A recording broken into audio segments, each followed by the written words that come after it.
ټاکنو کمېسیون څنګه وعده کړې چې سبا د ټاکنو پایلې اعلانوو. د افغانستان د ټاکنو خپلواک کمېسیون وایي سبا یکشنبه به د ولسمشرۍ د ټاکنو لومړنۍ پایلې اعلان کړي. د افغانستان د 34 ولایتونو د رایو د بیا شمېرنې او تفتیش پروسې په پای ته رسېدو سره بالاخره د ټاکنو خپلواک کمېسیون وایي سبا یکشنبه به د ولسمشرۍ ټاکنو لپاره پایلې اعلان کړي. د دغه کمیسیون یو کمشنر محمد حنیف د نشار رسنیو ته وویل د ولایتونو د رایو د بیا شمېرنې او تفتیش په اړه د دارالانشا له لوري د کمیسیون مشرتابه ته راپور سپارل کیږي چې پر بنسټ به یې دوی پریکړه وکړي. هغه وویل د دارالانشا مو راپور نه راغوښتي. مخکې 27 ولایتونو کې د رایو بیا شمېرنه وشوه او چمتو دي. د پاتې 7 ولایتونو راپور هم نن موږ ته راځي.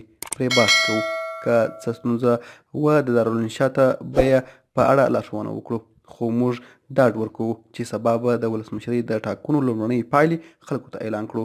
تر دې وړاندې څو ځلې کمیسیون ویلي و چې لومړنۍ پایلې به اعلانوي، خو په ولایتونو کې د عبدالله په مشرۍ د ثبات او همپالنې ټاکنیزې ډلې د پلویانو له لوري د ټاکنو خپلواک کمیسیون دفترونو ته اجازه نه ورکول کېده چې د رایو د بیا شمېرنې او تفتیش بهیر مخته یوسي.